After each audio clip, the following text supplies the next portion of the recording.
We picture Constantine as the man who saved Rome. The vision in the sky, the cross above the battlefield, Christianity rising and replacing what came before. That's the version people remember. But when you actually look at what happened, it doesn't read like a rescue. It reads like a transfer of control. Constantine didn't save Diocletian's machine. He stepped into it and redirected it. Same structure, same force behind it, just pointed somewhere else. And once you see that shift, a few things start to line up. Western legions are still there, but they're thinner. The Rhine is still guarded, but not the way it used to be. The gold doesn't disappear, it moves east into Constantinople, where the Rome itself starts to feel maintained instead of prioritized. And the belief system that once held the empire together, it isn't destroyed, it's replaced. Gradually, officially, not through conquest, but through policy. And that's the move that matters. Because the most dangerous takeover isn't when someone tears down a system, it's when they keep it running, change what doesn't serve, and call the change salvation. Once you understand what Constantine actually did to Rome, you start to recognize the pattern, not as history, as something that repeats.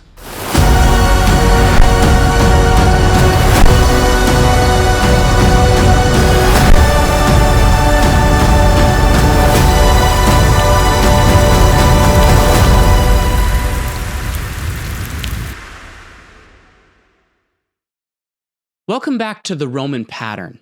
I'm your host, Jeremy Ryan Slate, CEO of Command Your Brand. Check us out at commandyourbrand.com.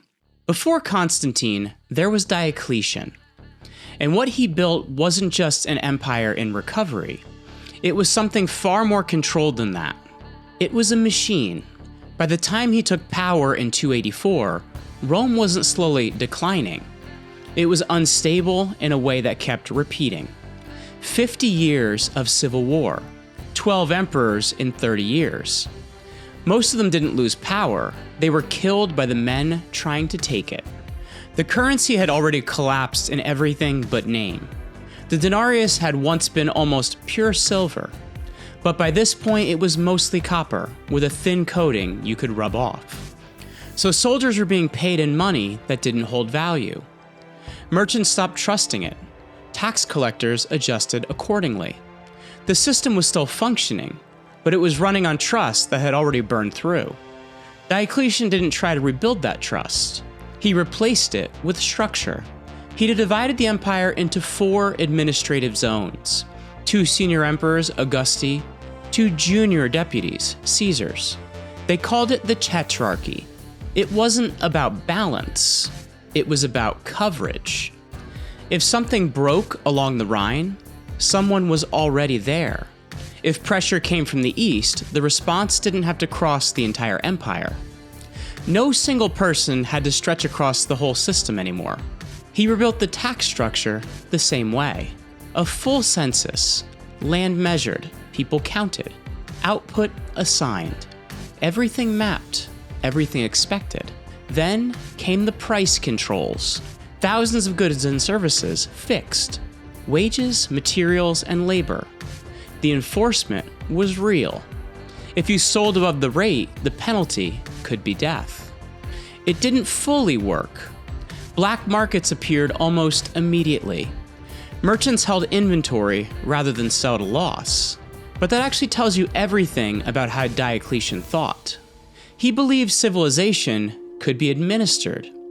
That if the structure was tight enough, with enough oversight, enough enforcement, enough clarity, the system would hold itself together.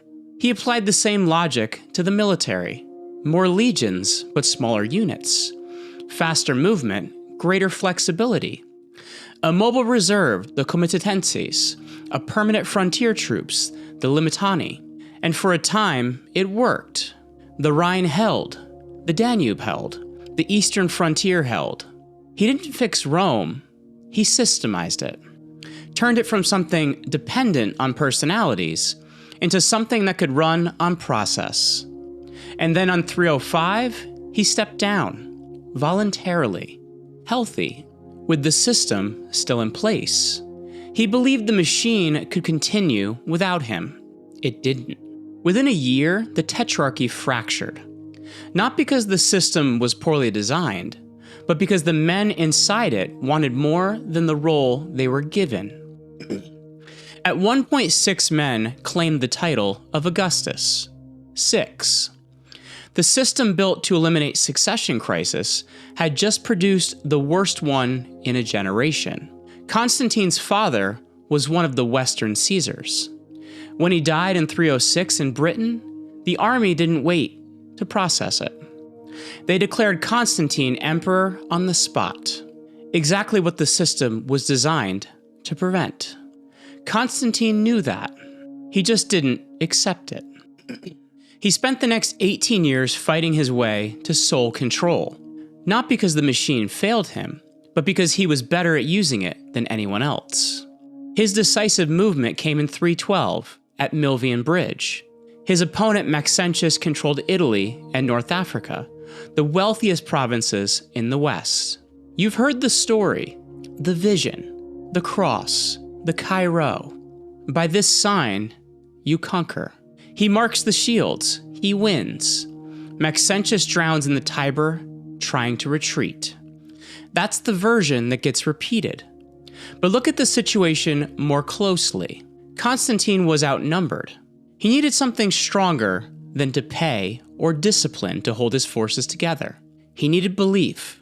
And Christianity, at that point, already had structure, organized, network, loyal across class lines. Not just ritual, but community. A bishop in every city, a congregation in every neighborhood. A parallel system already operating inside the empire. Independent, but everywhere. That's the moment. Not the vision, the recognition. Constantine didn't convert because of what he saw in the sky. He converted because he saw a system inside the system. And he understood how to use it. In 313, Constantine issued the Edict of Milan. It's usually framed as tolerance. And that's not wrong, but it's incomplete. Because the edict didn't just allow Christianity, it empowered it. Property was returned. Churches gained legal standing. They could own land, receive donations, and operate openly. The state wasn't just stepping back, it was stepping in. Constantine began building churches almost immediately. Not small ones. Massive structures, imperial scale, imperial resources, and at imperial speed. And that's where the shift becomes clear. Because Diocletian's system required constant enforcement, governors, soldiers, oversight at every level. The church operated differently. It ran on voluntary compliance, community loyalty, shared belief. The bishop didn't need enforcement behind him. People came to him. So Constantine made a calculation. Why maintain 2 parallel systems when one could reinforce the other? He began granting bishops legal authority. They could hear disputes, free slaves in legally binding ceremonies, mediate property conflicts. In effect, they became a second layer of governance. And this is where the real shift happens. When the organizing principle changes, power follows it. Roman senators held authority under the old system: lineage, land, tradition. Now, a new system was emerging with different rules. Constantine didn't outlaw the old religion. He didn't need to. He redirected incentives. Imperial favor flowed one way. Careers followed that. Conversions followed careers.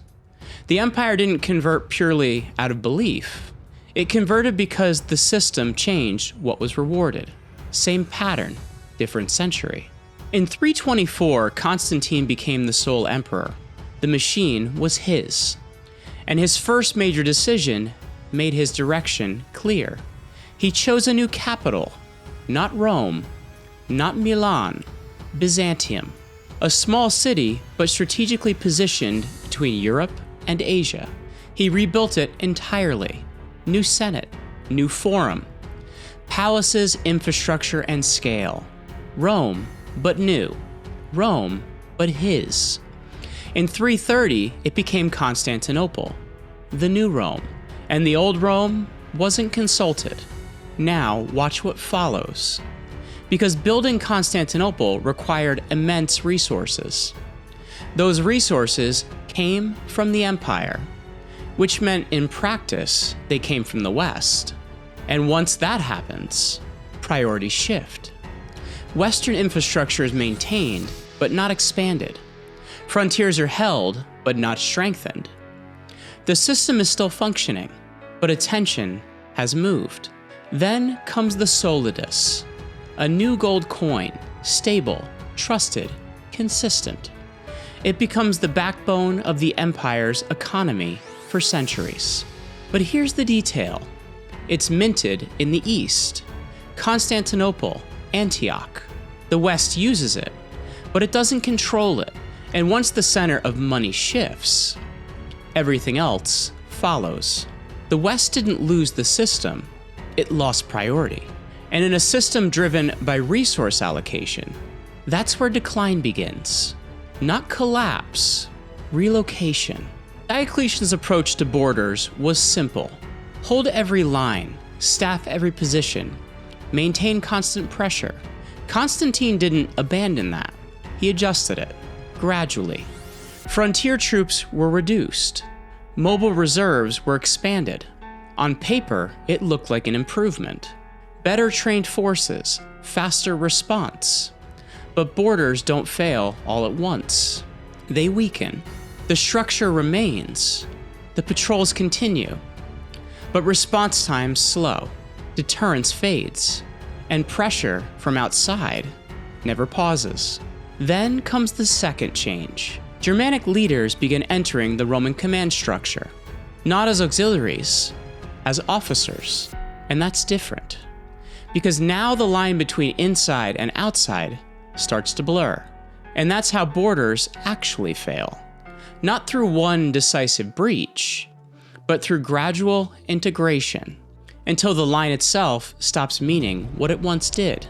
It doesn't fall, it becomes negotiable. And once that happens, control shifts. So what do you actually see when you step back? Not chaos, not a sudden fall, a sequence. A system being redirected. Money moves first, then borders thin, then power concentrates. And the man doing it believes he's saving everything. That's the part that makes it work. Because he's not destroying the system, he's improving it. Make it more efficient, more unified, more durable. At least for his moment. But the long-term effect is something else entirely. Because once the direction changes, everything that's no longer aligned with it starts to drift. Not collapse, drift. And by the time that drift becomes visible, it's already locked in. And that's the pattern. Same structure, different era, same result. This has been the Roman pattern. I'm Jeremy Ryan Slate. Please like this video, leave us a comment, and smash the subscribe button if you want more of the Roman pattern.